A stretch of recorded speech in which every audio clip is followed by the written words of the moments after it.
नमस्कार दोस्तों, कैसे हो आप लोग।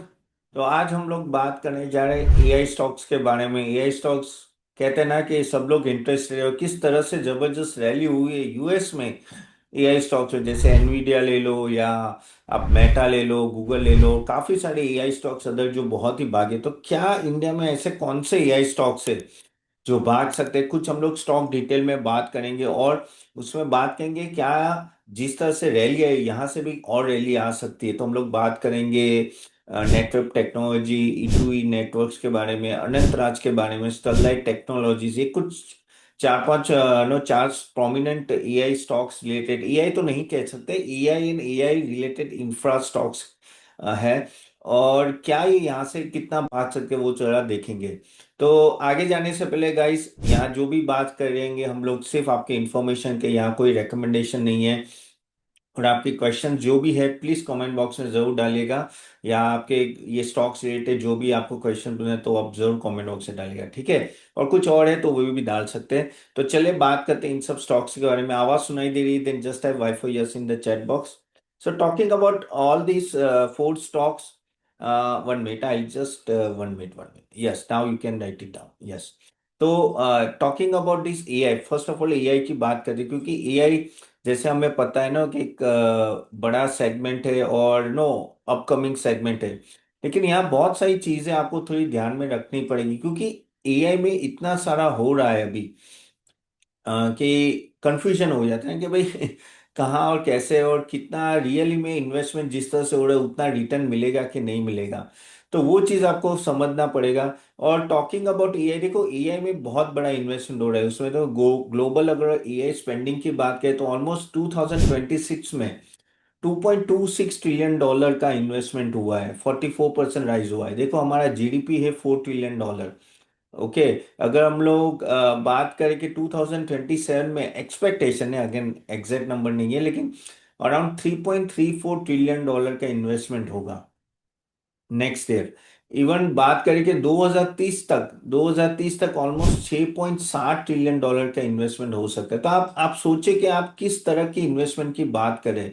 इतने बड़े बड़े इन्वेस्टमेंट हो, यानी इंडियन जीडीपी से भी ज्यादा इन्वेस्टमेंट इन सब एआई स्टॉक्स में आगे जाके होने वाला है, एआई इंफ्रास्ट्रक्चर में होने वाला है। एआई स्टॉक्स तो नहीं बोल सकते, एआई इंफ्रास्ट्रक्चर में। और इसलिए आपको समझना पड़ेगा कि ये एक रैली, बड़ी रैली है, ये एक मेगा ट्रेंड है। लेकिन उसमें सभी विनर्स नहीं होंगे। जैसे आपको मैं बताता हूँ कि ओपन एआई की बात करें तो ओपन एआई का वैल्यूएशन कुछ 700-800 बिलियन डॉलर के आसपास है। उसका रेवेन्यू कितना है? $130 बिलियन। ओके। तो आप समझ रहे हो कि कितना कम रेवेन्यू है। और कह सकते हैं ना कि जो वैल्यूएशन है वो बहुत ही ऑन अ हायर साइड है, ठीक है। गाइस मेरी आवाज सुन रही? Just type Y for yes in the chat box. Rajesh बोल रहे हैं कि आवाज सुनाई नहीं दे रही। Just type Y for yes if it is clear, then just type C for clear in the chat box. तो क्योंकि वैल्यूएशन इतना हाई है तो you have to be little bit careful on this part. क्योंकि क्या होता है कि अगर वैल्यूएशन इतना हाई और अगर ग्रोथ आपका उतना नहीं आएगा तो प्रॉब्लम है। फिर वो क्या होता है कि कहते हैं ना कि लॉस ही दिखेगा आपको हमेशा। और सभी पी फंडिंग कर लेते हैं और सभी एंकर इन्वेस्टमेंट बहुत पैसे डाल रहे हैं इसमें, बहुत ही पैसे। Okay, thanks thanks SK, thanks अथुमन।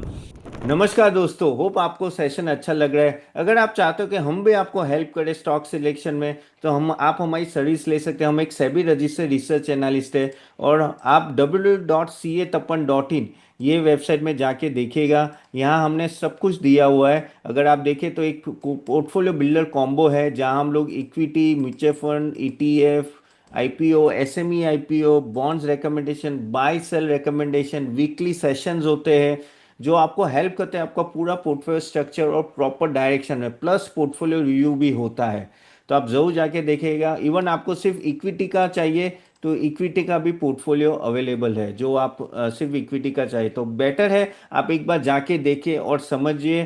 Plus guys, अगर आप चाहते हो कि आप हमारा नेक्स्ट सेशन अटेंड करें ऐसे सेक्टर रिकमेंडेशन और इवन स्टॉक पिकिंग एक्सरसाइज, तो हम उसकी भी लिंक दे देंगे। वो क्लिक करके नेक्स्ट सेशन अटेंड कीजिएगा। चले, do subscribe for the next webinar. Thank you.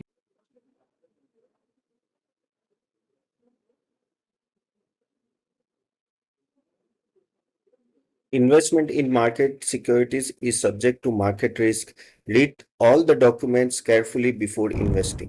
तो उसके वजह से ना यहाँ कैश की कमी नहीं है, कैश तो आराम से इनको मिल रहा है क्योंकि अपकमिंग कहते हैं ना कि इन्वेस्टमेंट है ये पूरा। तो यहाँ से और कुछ इंफ्रा में भी बहुत ही चेंजेस आने वाले एआई रिलेटेड। तो एआई तो मैंने बात की, एआई रिलेटेड इंफ्रा होते हैं यानी उसके रिलेटेड में जैसे डेटा सेंटर्स होते हैं, ठीक है, वो उनका डेवलपमेंट काफी अच्छा होगा। ठीक है। इवन कह सकते हैं कि बेस बेस बेस है ना, back to energy saving system. अब बोलोगे बेस कैसे इन्वॉल्व है, क्योंकि एआई में काफी पावर कंजम्पशन होगा, और पावर कंजम्पशन होगा तो पावर की जनरेशन ज्यादा बढ़नी चाहिए। जनरेशन होगा तो उसको कहीं ना कहीं स्टोर करने के लिए भी बेस जैसे सेंटर यूज होंगे, तो वहां भी एक तरह से काफी अच्छी रैली दिखेगी हमें फ्यूचर में। Even wiring and all that में भी एक तरह से पूरा जो इंफ्रास्ट्रक्चर डेवलप करके देते हैं एआई में, और डेटा सेंटर्स में जैसे स्टरलाइट टेक्नोलॉजीज है, उनकी भी डिमांड रह सकती है। तो बहुत सारी चीजें हैं कि एआई के साथ उसके रिलेटेड इंफ्रास्ट्रक्चर का भी डेवलपमेंट होगा। और ओवरऑल मुझे लग रहा है कि यहाँ एक तरह से बलून तो हो ही रहा है, बबल तो हो ही रहा है, लेकिन वो कब फटेगा पता नहीं है। लेकिन हाँ, बबल तो एक तरह से वैल्यूएशन पॉइंट ऑफ व्यू से हो रहा है, बट एनीवेज हम लोग उसमें नहीं जाना चाहते हैं क्योंकि वो एक अलग ही टॉपिक है। मैं अभी आपको बस एआई का मैंने ओवरऑल मैंने डिटेल में बताया। अभी हम लोग एक काम करते हैं, स्टॉक बाय स्टॉक हम लोग देखते हैं कि किस तरह से ये स्टॉक्स ग्रो कर सकते हैं। बाय द वे, मैं जो स्टॉक डिस्कस करने वाला हूं, मैंने जैसे बोला, मैं नेटवर्क टेक्नोलॉजी, ई2ई नेटवर्क्स, अनंतराज और स्टरलाइट टेक्नोलॉजीज। आप लोगों में से कितने ने इसमें इन्वेस्ट किया है? देन जस्ट टाइप यस, और स्टॉक का नाम दे दीजिएगा तो मुझे पता चले। ओके, यस, प्लीज प्लीज वो जरूर लिखिएगा। हाँ, तो देखिए, पहले हम लोग एक काम करते हैं, हम लोग पहला जो स्टॉक लेते हैं वो है नेटवर्क टेक्नोलॉजीज की बात करते हैं। Just minute, I just show you the screen तो आपको पता चले। ओके, तो नेटवर्क टेक्नोलॉजीज ना, एक्चुअली उसका रिजल्ट अभी आया है, 17 तारीख को ही आया है, तो रिजल्ट काफी बढ़िया आया। रिजल्ट की बात करें तो just to show you the result, no, एक अच्छा खासा ग्रोथ आप देखो, तो ऑलमोस्ट 805 करोड़ का सेल्स आया है, जो पीछे दिसंबर 334, यानी 140% का जंप है। इवन अगर प्रॉफिटेबिलिटी में भी जंप देखो ना तो अच्छा खासा, आप लास्ट दिसंबर से भी ऑलमोस्ट 140 के आसपास का जंप है। तो रिजल्ट ताबा तोड़ रहा है ना, उसका रिजल्ट बहुत ही अच्छा है।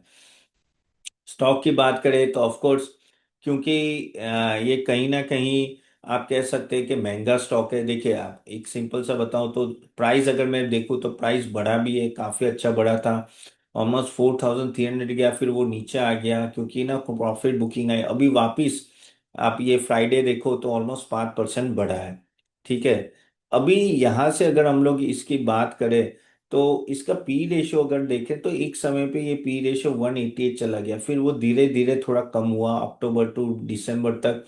अभी वो ऑलमोस्ट एक अच्छा खासा लेवल पे, अगर मैं अभी का देखूं तो ऑलमोस्ट आप देखो 107 का पी है, तो पी कम नहीं है, valuation is on a higher side. लेकिन जब आप 100 के पी के ऊपर जाते हो ना, your profitability and sale should go up very fast.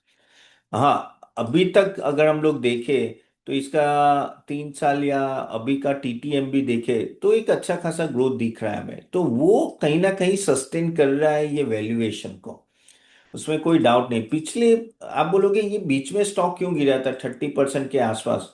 वो 30% के आसपास इसलिए गिरा था क्योंकि वहां एक कहते हैं ना कि ये जो सितंबर क्वार्टर है ना, वो इतना नहीं अच्छा आया था। देखो, just to show you here, आप देखिए कि आप प्रॉफिटेबिलिटी देखो, सितंबर में 31 आया, और जब लास्ट सितंबर 26 था, सेल्स में जंप आया था लेकिन प्रॉफिटेबिलिटी में जंप नहीं आया था, और उसके वजह से ये स्टॉक गिरा था। एक सिंपल चीज मैं आपको बताना चाहता हूं, अगर कोई भी स्टॉक 60-70 के पी के ऊपर चला गया, एक्चुअली तो 50 के ऊपर चला गया ना, आपको रिलेटिवली आपके वैल्यूएशन के हिसाब से आपको परफॉर्म करना पड़ेगा। आपको ग्रोथ एंड दिखाना पड़ेगा कि at the end of the day growth अगर नहीं आया तो फिर प्रॉब्लम है। Can see you and not network guys, मुझे आपको मेरी स्क्रीन दिख रही है? वो बोले न, अमुथन बोले कि आपको स्क्रीन, हमको स्क्रीन नहीं दिख रही है। जस्ट टाइप वाईफोएस, अगर स्क्रीन दिख रही है तो नेटवर्क टेक्नोलॉजीज की, मैं जो स्क्रीनर में दिखा रहा हूँ जस्ट टाइप वाईफोएस दिख रहा है ना? Okay okay, thanks thanks. हाँ यस, दिख रहा है ना? ओके ओके, ठीक है, दिख रही है। ओके चलिए। So what I am trying to say is कि अगर आपका नो वैल्यूएशन बहुत हाई है तो आपको हर क्वार्टर टू क्वार्टर उस तरह से परफॉर्म करना पड़ेगा, नहीं तो मार्केट आपको नो नीचे गिरा देगा। सेम चीज अगर आप देखो लास्ट क्वार्टर में हुई थी। लास्ट क्वार्टर में देखो ये अक्टूबर टू दिसंबर क्यों गिरा? क्योंकि प्रॉफिटेबिलिटी इतनी अच्छी आई नहीं और सेल्स भी ठीक ठाक रहा, तो तुरंत ही इस मार्केट ने गिरा दिया। यानी वो कहते हैं ना कि जब तक आप वो कहते हैं ना, वो शोले का डायलॉग है ना, बसंत, वो जो गब्बर बोलते हैं ना बसंत के, तू नाचती रहे तब तक ही इसकी जान बची रहेगी, यानी धर्मेंद्र की। वैसे ही है कि जब तक ये परफॉर्म करेगा तब तक ये वैल्यूएशन आएगा, जैसे कोई क्वार्टर में नीचे आया धबाक करके इसको गिराएंगे। ये रिस्क हमेशा रहेगा हाई पी स्टॉक्स में, ये बात हमेशा ध्यान में रखो। तो एक एग्जांपल देता हूँ, जो आई थिंक मैंने अभी एक वीडियो बनाया था, आई थिंक कौन सा कल ही बनाया था ना, या ट्रेंड पे। ये ट्रेंड का क्या हुआ था? ट्रेंड में भी सेम हुआ था, और 30-40% से ग्रो कर रहे थे पीछे कुछ क्वार्टर से, वो 17-15 से 20% से ग्रो किया और उसको 50% मार्केट गिरा दिया इसका। 50% से अभी ये स्टॉक डाउन है। इसलिए आपको बहुत ही केयरफुली, ऐसा नहीं बोलो कि एआई बढ़ेगा नहीं, एआई बढ़ेगा, इवन नेटवर्क का बिजनेस भी बढ़ेगा, लेकिन किस स्पेस से बढ़ेगा वो बहुत इंपॉर्टेंट है। बाय द वे, आप मुझे यूट्यूब में जरूर फॉलो कर सकते हो। आप देख रहे हो कि no, I do make lot many videos on various no companies and all that. तो how many of you follow me on YouTube? Do follow me. और ऑफ कोर्स ना कुछ TV interviews and all that वो होते हैं, तो वो भी आप देख सकते हो। मैं काफी सारे चैनल्स में आता हूँ, एनडीटीवी हो, सीएनबीसी, या बाकी सब channel, money 9 and all that. तो आप जरूर देख सकते हो। ओके यस, काफी फॉलो करते हैं। ओके, सो ये ध्यान, हमेशा ध्यान रखो आप कि क्या ये फॉलो होगा। अभी देखो मार्केट को क्या डाउट होता है, मार्केट को ये डाउट होता है, नहीं नहीं, course and all that service हम लोग हमारे वो basically C A Tapan dot in में जाके आप देख सकते हो, www.ca-tapan.in में। आपको अगर पैकेज लेना है तो ये यस, यहाँ यहाँ होता है, तो यहाँ आप जाके आप देखते हैं, वहाँ सभी packages and all that is available, ये portfolio builder and all that. Okay, coming back to network technologies guys. तो यहाँ अभी आप बोलोगे क्या तपन ये ग्रो होगा सेम वे? आगे जाके ग्रो हो सकता है क्या? हो सकता है, क्योंकि ये जो बिजनेस में है वो बिजनेस बहुत ही अच्छा है। अगर आप देखिए तो बिजनेस जो है ना वो नो कंपेरेटिवली, कहते हैं ना कि सुपर कंप्यूटिंग सिस्टम, ये देखो companies install over 500 super computing system, 50 private cloud and HCI। तो आप देखो तो कंप्लीटली एआई रिलेटेड काफी है। 60% रेवेन्यू जो लास्ट क्वार्टर भी आया था ना, वो एआई रिलेटेड था, और उसके वजह से ये स्टॉक भाग रहा है। ठीक है, और उनकी ऑर्डर बुक भी अच्छी खासी है। ऑर्डर बुक की अगर मैं बात करूं तो डील पाइप ऑलमोस्ट 4,200 करोड़ की है, और ये बहुत ही अच्छी ऑर्डर बुक है। अगर मैं यहाँ अगर इनका टर्नओवर देखें हम लोग, तो टर्नओवर साल का उनका 1,800 करोड़ का है। ठीक है, अभी टीटीएम की मैं बात करूं तो ऑलमोस्ट डबल से ज्यादा इनका ऑर्डर बुक है, तो which is quite good, which is quite good. और इसलिए आपको नो इन सब कंपनियों में नजर रखना है, क्योंकि ये है ना, न्यू ट्रेंड है, एक तरह का मेगा ट्रेंड है। लेकिन जैसे मैंने बोला ना कि एग्जीक्यूशन पे बहुत सारी चीजें डिपेंडेंट होती है कि क्या ये उस तरह से एग्जीक्यूट करेंगे। अभी जैसे 4,200 करोड़ का ऑर्डर है, लेकिन अगर इस ऑर्डर में ही एग्जीक्यूशन में डिले हो गया तो ये स्टॉक को वापस गिर जाएगा। और मार्जिन, मार्जिन में भी आपको थोड़ा ध्यान रखना है कि भाई मार्जिन सस्टेन हो रहा है कि नहीं। जैसे यहाँ देखिए, अगर मैं 1 मिनट में क्वार्टर टू क्वार्टर दिखाऊं, ठीक है, तो ये देखिए कि इस क्वार्टर में थोड़ा मार्जिन डाउन है, ये दिख रहा है 15 से 12 है। अगर ये मार्जिन और नीचे रहा ना तो वापिस स्टॉक नीचे गिर सकता है। सो मार्जिन क्या ये सस्टेन कर पा रहे, वो बहुत ही इंपॉर्टेंट होता है इन सब स्टॉक्स के लिए।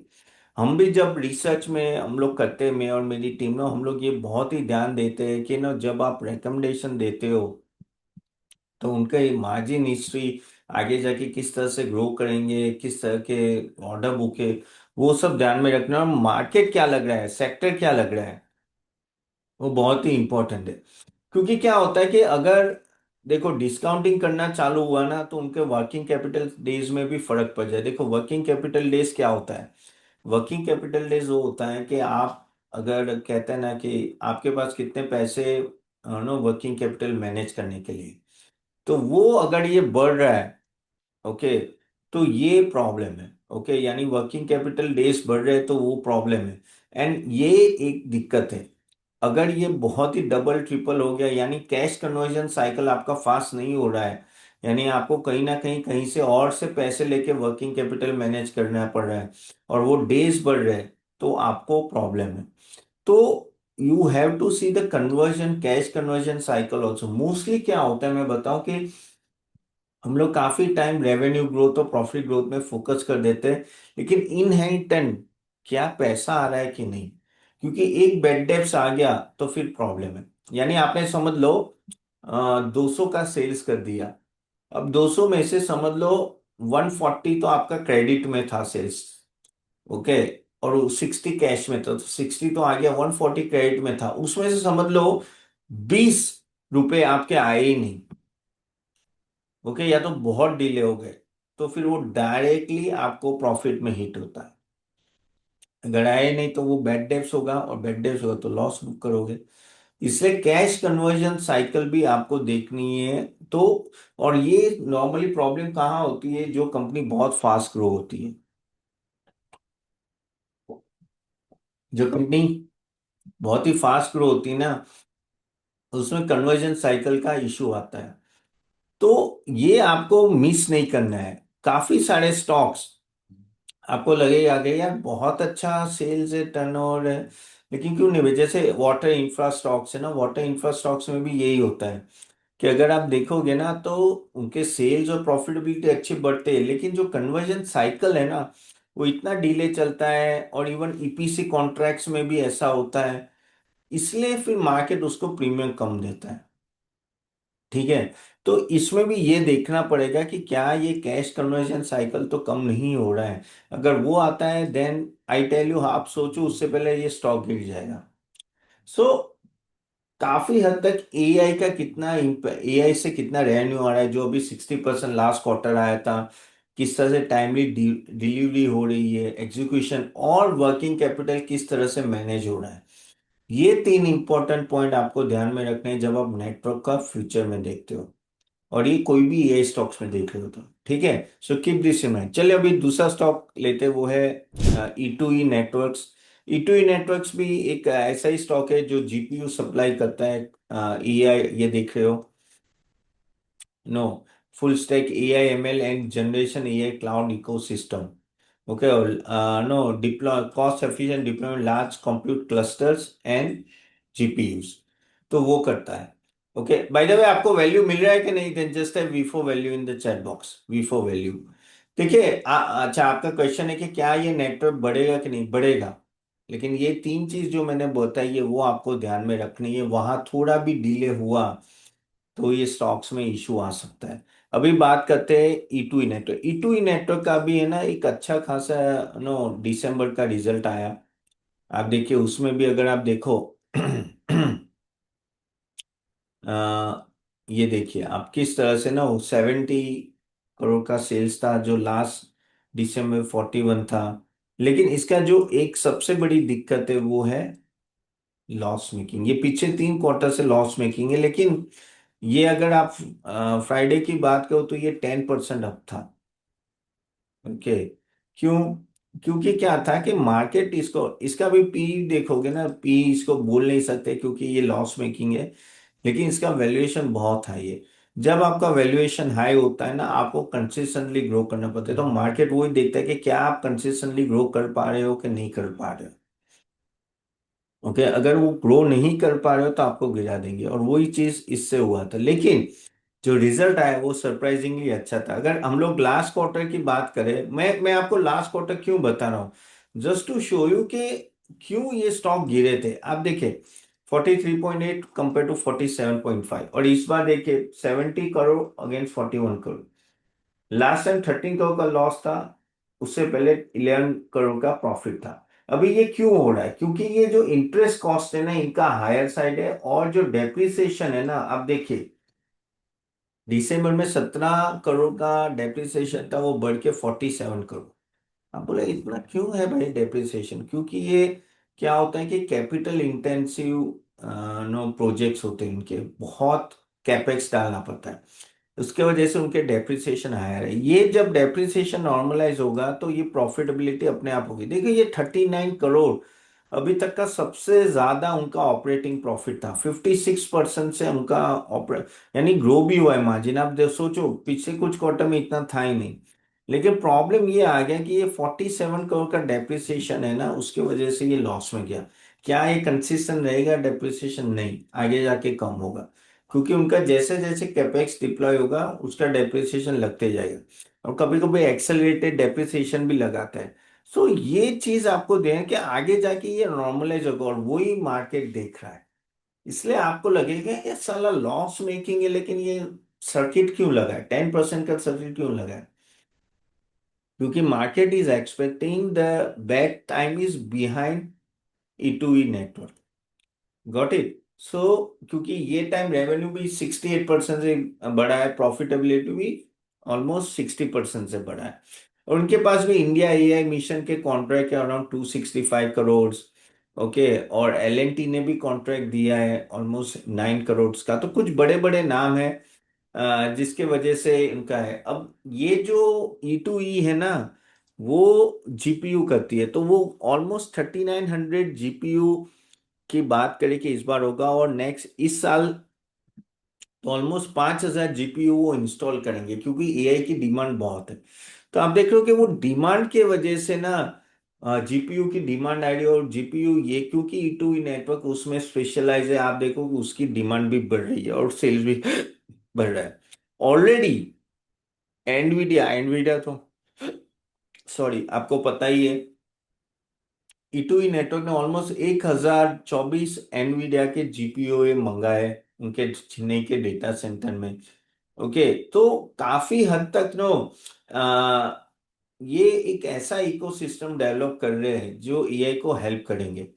सो लेकिन बस वही है कि इसका जो एक सबसे बड़ा जो नेगेटिव अगर आप बोलोगे ना, वो ये है, अगर मैं आपको बता दूं, just a minute, promoter holding है ना, ऑलमोस्ट 20% से 3 साल में घटी है। और इसका है ना, प्रमोटर ने ऑलमोस्ट 60% उनकी होल्डिंग प्लेज करके रखी है। यानी अगर ये स्टॉक गिरा, लिसन मी केयरफुली, अगर ये स्टॉक गिरा और एक लेवल के नीचे गया, तो बैंक्स भी ये स्टॉक को सेल करना चालू कर देंगे, और अगर बैंक सेल करना चालू करे तो ये स्टॉक धड़ाम करके गिर जाएगा। So this is what you have to keep in mind. Okay, 60% pledge is not at all good for any company. लेकिन कभी कभी क्या होता है, प्रोमोटर भी एग्रेसिव होते हैं, और प्रोमोटर को फंडिंग की जरूरत होती है, क्योंकि मैंने बोला कैपिटल इंटेंसिव बिजनेस है, कैपेक्स पहले से लगता है, इसलिए यहाँ वो होता है। अगर just to show you again the promoter, ये आपको आप ये नोटिस कर पाओगे। देखिए आप 22 में 59 था, ठीक है, अप टू जून 24 59 था, और अभी देखिए 40.35। और पब्लिक की होल्डिंग अब 23% थी, वो अभी हाईएस्ट हो गई है 52%। यानी कह सकते हैं ना कि काफी रिटेल इन्वेस्टर इसमें इन्वेस्ट हुए हैं। एफआईडीआई का छोटा पार्ट है, लेकिन हाँ रिटेल इन्वेस्टर बहुत इन्वॉल्व हुए हैं। तो ये कुछ प्रोज एंड कॉन्स है जो आपको समझना है। क्यों मैं ये बता रहा हूँ कि जिस दिन अगर कोई क्वार्टर खराब आया, और अगर E2E नेटवर्क बहुत गिर गया ना, तो उसमें सेलिंग प्रेशर बैंक से भी आ सकता है, क्योंकि 60% उनके शेयर जो है वो प्लेज करके रखे हुए हैं। क्लियर? अदरवाइज आप बोलो तो जीपीयू की डिमांड बहुत ही आगे जाके रहेगी, तो नो काफी इनका अपग्रेड भी आगे जाके आ सकता है एंड ऑल दैट। और क्लाइंट्स भी बड़े बड़े, गवर्नमेंट से कॉन्ट्रैक्ट मिले, L&T से कॉन्ट्रैक्ट मिले, तो वो सब दिक्कत नहीं है। लेकिन हाँ ध्यान में रखना है। Okay, yes, L&T has taken 20% stake also, correct, correct, Muthan. So these are the points you have to keep in mind, but if you ask me, काफी एक्साइटिंग स्टॉक है, लेकिन जैसे मैंने बोला वैल्यूएशन ऑन हायर साइड। सो ये stock आप network technologies ले लो या E2E ले लो, ये सेफ स्टॉक्स नहीं है। लेट मी क्लियर, ये सेफ स्टॉक नहीं है, ये बहुत वॉलेटाइल होंगे, देंगे तो बम्पर रिटर्न देंगे, नहीं तो फुस करके बैठ जाएंगे। लेकिन हाँ, एआई का जिस तरह से इकोसिस्टम डेवलप होने वाला है, ये काफी एक्साइटिंग रहेंगे। ठीक है, चले अभी और एक स्टॉक लेते हैं, वो है, हम लोग डेटा सेंटर पे जाते हैं, और वो है अनंतराज। अनंतराज है, वो क्या है? अनंतराज देखो, वो अभी डेटा सेंटर्स बनाते हैं अभी। लेट मी क्लियर, ऐसे तो ये रियल एस्टेट कंपनी है, उसका कहते हैं कि ऑलमोस्ट 4 to 5% नो उनका शेयर डेटा सेंटर में हो अभी, इसलिए ये स्टॉक काफी गिरा है। अभी थोड़ा रिकवर भी हुआ था, ये वापस गिरा है। तो ये क्या है, अनंतराज में क्या है कि वो डेटा से, क्योंकि देखिए आप समझे कि कल उठ के जब एआई बड़ा होगा, इंडिया में भी आपको बहुत सारे डेटा सेंटर चाहिए जो कंप्यूटिंग के लिए, जीपीयू के लिए और नो इंफ्रास्ट्रक्चर के लिए ये यूजफुल रहेंगे। और एआई डेटा सेंटर्स काफी ओपन होंगे, नो सिटीज टू सिटीज। तो वो क्या करता है, डेटा सेंटर ऐसे बनाते हैं और उसमें भी पूरा बना के देते हैं, यानी इंफ्रास्ट्रक्चर से लेके wiring, cabling and all that. Of course उसके लिए बाहर से कॉन्ट्रैक्ट्स देते होंगे वो, बट यस, वो पूरा डेटा सेंटर। और कल उठ के मैं I tell you, this is a very very big thing, data centre is a very very big thing. क्यों? क्योंकि कल उठ के ये बहुत ही बड़े होंगे। ऐसे तो ये कंस्ट्रक्शन और लेकिन प्रॉब्लम वो ये कि यहाँ से अभी तो मेजर रेवेन्यू नहीं आ रहा है। अगर मैं आपको दिखाऊं, तो देखिए, रियल एस्टेट सेल्स अभी 96% है। ओके, तो अभी मार्केट इसको थोड़ा भी जो प्रीमियम दे रहा है, वो डेटा सेंटर के लिए दिया है, रियल एस्टेट के लिए नहीं दे रहा है। ओके, दिए देखिए, डेटा सेंटर वो आगे जाए, company proposes to scale up data centre 307 megawatt within 5-6 years। और डेटा सेंटर में और एक चीज क्या बड़ी होती है कि इसका मार्जिन बहुत अच्छा होता है, मार्जिन बहुत ही अच्छा होता है। So this is what will help you. Okay, now similarly if you talk about no, इसकी बात करें अनंतराज, अनंतराज का भी यही सीन है। अगर आप देखो तो प्रॉफिटेबिलिटी ठीक ठाक धीरे धीरे बढ़ रही है। ठीक है, अगर आप देखो तो 34 करोड़ का था, वो धीरे धीरे ऊपर बढ़ रही है। लेकिन the problem what happen for Anant Raj was कि ये ऑलरेडी शूटअप बहुत हो गया है। आप देखिए कि 2021 में ये 39 रुपीज था, और उससे ऑलमोस्ट 900 तक पहुंच गया। और जब आपका वैल्यूएशन इतना जंप हो जाता है ना, फिर इवन दो आप, ये कितना बढ़िया है, देखो ये आप ग्राफ देख रहे हो, किस तरह से ये एरो है, 45 डिग्री एंगल है ईपीएस बढ़ने का। लेकिन प्रॉब्लम ये है कि इस लेवल पे 160 के पी पे चला गया स्टॉक, फिर वो डीरेट ही हो रहा है। अभी अभी कहीं ना कहीं वो नॉर्मलाइज हो रहा है। अभी आप देखें तो 30-40 के आसपास का पीए, जो जो काफी हद तक इंप्रूव हो चुका है। अभी इनको दिखाना क्या है, जैसे ये क्वार्टरली रिजल्ट अभी तक आया नहीं है, कि इनको दिखाना पड़ेगा कि सही में ये डेटा सेंटर कितने बड़े होने वाले हैं। ओके, क्योंकि जो डेटा सेंटर रिलेटेड जो मोनेटाइजेशन है, मोनेटाइजेशन यानी कमाना, उसमें टाइम लगेगा, उसमें कुछ टाइम लगेगा। और मार्केट पेशेंट नहीं रहता। मार्केट देखो, एक सिंपल मैं बताता हूँ, जैसे आपने नेटवर्क में देखा, E2E में देखा, अनंतराज में देखा, ये स्टॉक्स अभी 10 गुना बढ़ गए। तो इनिशियली जब मेगा ट्रेंड आता है ना, तब बहुत ही बज होता है, सबको लगता है कि भाई आज के आज ले लो, नहीं तो ये भाग जाए, और काफी सारे स्पेकुलेटर एंटर हो जाते हैं और ये स्टॉक को बहुत ऊपर ले जाते हैं। फिर एक साल बाद नॉर्मलाइजेशन किक इन होती है कि यार बहुत बढ़ा दिया, अभी थोड़ा रुको। और उसमें क्या होता है, बड़े बड़े प्लेयर निकल जाते हैं और सबके हाथ में स्टॉक आ जाता है, और ये स्टॉक 30-40% गिर जाते हैं। फिर एक कंसोलिडेशन फेज आता है जो अभी चल रहा है, और जहां मार्केट ट्राई करता है अभी इवेल्युएट करना। पहले कहते हैं ना, आंख बंद करके इन्वेस्ट कर लो। बाद में क्या होता है कि जैसे नीचे आता है, फिर अभी इवेल्युएट करते हैं कि सही में बढ़ेगा कि नहीं बढ़ेगा। और it's a human psychology. Correct, कैसे, जैसे for example let me tell you, एक नया स्टोर ओपन हो रहा है आपके नो एरिया में, और बहुत पब्लिसिटी की, दिस दैट ये वो फलाना ढिमका, बहुत पब्लिसिटी। तो जब वो होता है ना, वो 1 महीने का सेल बम्पर होता है। ओके। 1 महीने बाद क्या होता है, आप फिर वो प्रोडक्ट यूज करोगे, वहां से जो लाओगे, और फिर आप प्राइस चेक करोगे, ये वो फला, फिर आपको लगेगा कि सही में दूसरी बार जाना है कि नहीं जाना है। वो काफी हद तक कस्टमर एक्सपीरियंस, प्रोडक्ट का कैसा है, क्वालिटी, प्राइसिंग, ये सब पे बहुत डिपेंडेंट होता है। और फिर शायद अगर ये नहीं चला तो ये धीरे धीरे स्टॉक तो नहीं बोलूंगा, स्टोर का सेल्स नीचे आ जाता है। एग्री और not, then just I before agree. Correct. वैसे ही मेगा ट्रेंड्स होते हैं, मेगा ट्रेंड में इनिशियली बम्प करके ऊपर जाते हैं, फिर नीचे आता है। जैसे आपने रेलवे में देखा, डिफेंस में देखा, वाटर इंफ्रास्ट्रक्चर्स में देखा है, हर जगह देखा है कि भागते नीचे। इसलिए मैं बोल रहा हूँ कि अगर आप मेगा ट्रेंड में ऊपर के लेवल पे फंस गए ना, तो बहुत ही लंबे फंसोगे। अभी रही बात, चलो अनंत राज की बात करें, तो अनंत राज का भी देखिए, अभी धीरे धीरे वैल्यूएशन ठीक ठाक हो रहा है। ओके। और वो डेटा सेंटर पंचुकला में ऑलरेडी 7 मेगावाट का कर रहा है, मेंसर में 6 मेगावाट का, ऑलमोस्ट 21 मेगावाट तक बढ़ा के ले जा रहा है।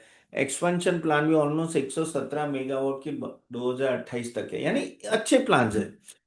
और डिमांड भी है। कैपेक्स अगर हम लोग देखें तो ऑलमोस्ट $2 बिलियन का डीसी रोल आउट का आने वाला है। सो यहां से 1200 करोड़ के आसपास, नो, मैनेजमेंट एक्सपेक्ट कर रहा है कि 2027 में होगा, और 2029 में वो बोल रहा है कि ऑलमोस्ट $1 बिलियन का रेवेन्यू वहीं से आएगा। ओके। 2000 सॉरी 32 तक।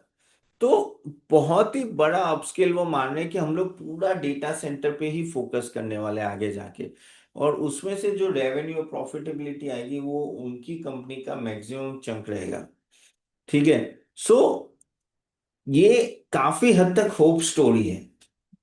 सिमिलरली E2E और नेटवर्क भी होप स्टोरी है, लेकिन आपको क्वार्टर टू क्वार्टर, जैसे ये क्वार्टर में दोनों स्टॉक ने बताया कि भाई हम अच्छा रिजल्ट दे सकते हैं, हम लोग दे सकते हैं, वैसे ही ने अनंत राज को भी नो डाउट वो कंसिस्टेंट परफॉर्मर कर रहा है, लेकिन जिस तरह का वैल्यूएशन उसको मिल रहा है उसके साथ सिंक्रोनाइज नहीं हो रहा है। और इसलिए ये स्टॉक नीचे आते जा रहे हैं, आते जा रहे हैं। क्योंकि क्या होता है, मार्केट कहता है अरे यार तेरा 95% रेवेन्यू तो रियल एस्टेट से ही आ रहा है, रिकॉर्ड तो ऐसा कुछ ताबड़तोड़ अच्छा कर नहीं रहा है रियल एस्टेट में, तो फिर तेरे को क्यों प्रीमियम दे। और डेटा सेंटर जब आएगा तब आएगा, अभी तो नहीं आया है। तो ये चीज होता है कि विजिबिलिटी कैसे रहेगी, कैसे डेटा सेंटर ग्रो होंगे, और उस पर बहुत कुछ डिपेंडेंट है। बट जैसे मैंने बोला, वैल्यूएशन अभी ठीक ठाक होने लगा है। तो अगर आप बात करो कि भाई E2E, या तो आप नेटवर्क से सामने, ये काफी कंपैरेटिवली सस्ता है। ओके। चलिए और एक स्टॉक की बात करते हैं, वो है स्टरलाइट। स्टरलाइट टेक्नोलॉजीज क्या करता है? ओके। वो क्या होता है कि power transmission cabling business and all that, और वो क्या बोलते हैं, largest optic fibre and optic cable जो मैन्युफैक्चर करता है। और आप जो ये डेटा सेंटर्स जो अनंत राज की बात, उसमें भी आपको ना वायरिंग से लेके सब कुछ वो कर देता है।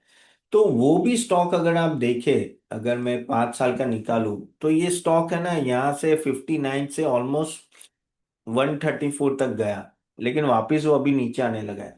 इसका प्रॉब्लम क्या है? इसका प्रॉब्लम ये है कि ये भी एक लॉस मेकिंग स्टोर है, लेकिन पिछले 2 क्वार्टर से ये प्रॉफिट बना रहा है। ठीक है। तो अगर आप रेवेन्यू देखोगे, 3 साल का तो -10 है, और प्रॉफिट ग्रोथ है ही नहीं। ये साल थोड़ा परफॉर्म कर रहा है, लेकिन प्रॉफिट ग्रोथ नहीं है, और वही उसके वजह से ये स्टॉक आगे आगे अगर बात करें हम लोग, तो ये स्टॉक कंपेरेटिवली, नो, कहते हैं कि इतना महंगा इसलिए लगेगा क्योंकि लॉस मेकिंग का बहुत ही कम प्रॉफिट, लेकिन मार्केट उसको प्रीमियम दे रहा है। मार्केट उसको अच्छा खासा प्रीमियम दे रहा है, ऑलमोस्ट EV/EBITDA देखो तो 11.4 है। ओके। और प्राइस टू बुक वैल्यू 2.24, क्योंकि मार्केट को लग रहा है कि आगे जाके इसकी डिमांड बढ़ेगी। ओके। तो बेसिकली ऑर्डर बुक भी अगर आप देखो तो 5188 करोड़ के है। और अभी अगर उनका मैं देखूं TTM 4100, यानी पूरे 1 साल का ऑर्डर बुक है ऑलरेडी इनके पास। ठीक है।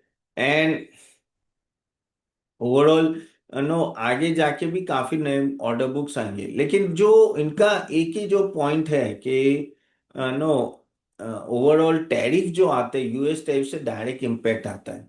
वो क्यों आता है कि ये देखिए मैं बताता हूँ, स्टरलाइट टेक्नोलॉजीज का काफी हद तक बिजनेस इंडिया से सिर्फ 35% आ रहा है।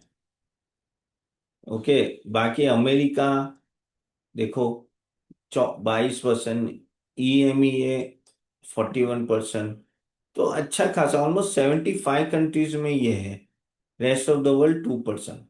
सो दिस शोज के इनका काफी डाइवर्सिफाइड नो कहते हैं ना कि कंट्रीज है जहां वो इन्वेस्ट करते हैं, अरे सॉरी उनका प्रोडक्ट जाता है। लेकिन क्योंकि ये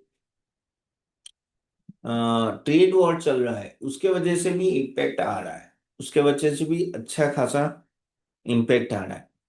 सो जैसे यूके में अगर आप देखो तो full fibre, no full fibre का नेटवर्क प्रोवाइड करने वाले हैं। ओके, एंड इवन वो कुछ यूरोपियन टेलीकॉम कंपनी के साथ भी टाई अप करते हैं।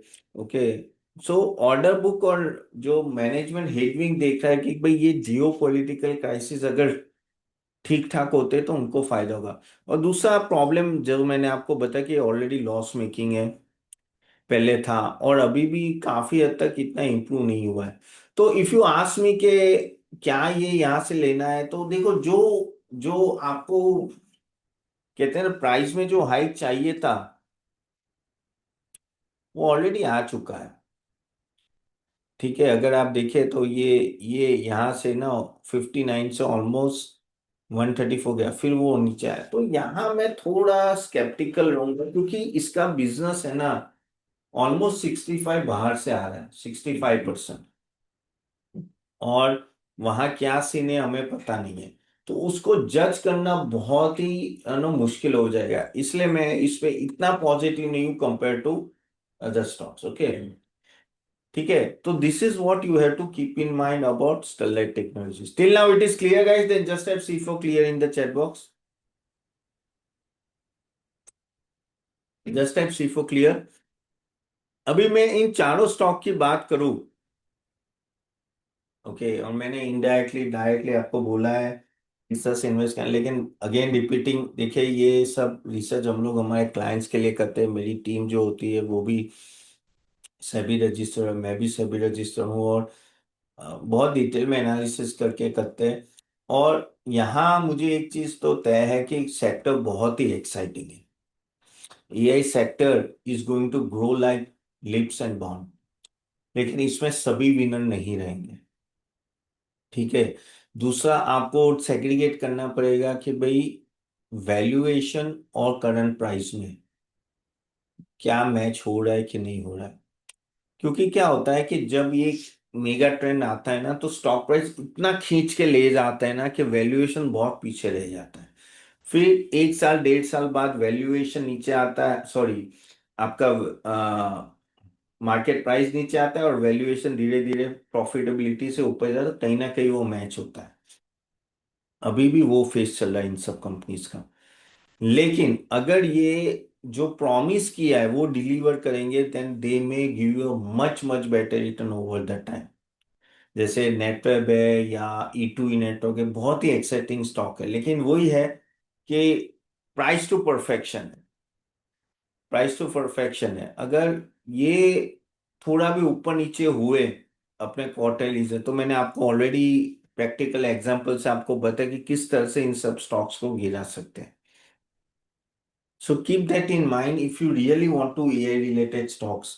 अब क्या है प्रॉब्लम, क्या है इंडिया में कि ये इंडिया में डायरेक्टली कह सकते हैं कि या ये एआई स्टॉक है ये नहीं है, ऐसा नहीं है। जैसे यूएस और वहां सब है, जैसे एनवीडिया है वो कंप्लीटली एआई स्टॉक है, और काफी सारे स्टॉक्स है जो एआई रिलेटेड है। लेकिन यहाँ बहुत कुछ मिक्स है, तो इसलिए वो जज करना कि भाई एआई का डायरेक्ट है वो हम कोई भी नहीं है। तो बहुत अगर पास आते तो ये चार स्टॉक पास में आते हैं एआई रिलेटेड, इसलिए मैंने ये स्टॉक लिए है। बट नो, जो मैंने चीजें आपको बताई है वो अगर आप ध्यान रखोगे तो आपके लिए बहुत ही अच्छा होगा। क्योंकि मैंने देखा है ओवर द टाइम ना हम भावनाओं में बह जाते हैं, और इसमें क्या होता है कि कैपेक्स भी अच्छा खासा लगता है, जैसे E2E नेटवर्क का जैसे मैंने बताया ना कि बहुत ही बड़ा कैपेक्स है, इसलिए इनका डेप्रिसिएशन हाई आता है। तो ऐसा नहीं कि ये सब एसेट लाइट मॉडल है, एसेट लाइट मॉडल नहीं है, लेकिन एक बार सेट हो गया ना तो फ्यूचर के लिए ओके आपके लिए बहुत ही अच्छा रहेगा। ठीक है। राजेंद्र पटेल, आप ईवी बाई ईबिटा और पी रेशियो आप यूज कर सकते हो ना, जब भी इन सब स्टॉक को आप इवेल्युएट करें तो आई थिंक वो एक बेटर वे रहेगा। ठीक है। चलिए तो यहां तक रखते हैं guys. How you felt about this session, कैसा लगा आपको? Bad, worse, great? नमस्कार दोस्तों, होप आपको सेशन अच्छा लग रहा है। अगर आप चाहते हो कि हम भी आपको हेल्प करें स्टॉक सिलेक्शन में, तो हम आप हमारी सर्विस ले सकते हैं। हम एक सेबी रजिस्टर्ड रिसर्च एनालिस्ट है, और आप www.catapan.in ये वेबसाइट में जाके देखिएगा। यहाँ हमने सब कुछ दिया हुआ है। अगर आप देखें तो एक पोर्टफोलियो बिल्डर कॉम्बो है, जहाँ हम लोग equity, mutual fund, ETF, IPO, SME IPO, bonds recommendation, buy sell recommendation, weekly sessions होते हैं जो आपको हेल्प करते हैं आपका पूरा पोर्टफोलियो स्ट्रक्चर और प्रॉपर डायरेक्शन में, प्लस पोर्टफोलियो रिव्यू भी होता है। तो आप जरूर जाके देखिएगा। इवन आपको सिर्फ इक्विटी का चाहिए तो इक्विटी का भी पोर्टफोलियो अवेलेबल है, जो आप सिर्फ इक्विटी का चाहिए तो बेटर है आप एक बार जाके देखिए और समझिए। प्लस गाइस, अगर आप चाहते हो कि आप हमारा नेक्स्ट सेशन अटेंड करें ऐसे सेक्टर रिकमेंडेशन और इवन स्टॉक पिकिंग एक्सरसाइज, तो हम उसकी भी लिंक दे देंगे, वो क्लिक करके नेक्स्ट सेशन अटेंड कीजिएगा। चलिए, do subscribe for the next webinar. Thank you.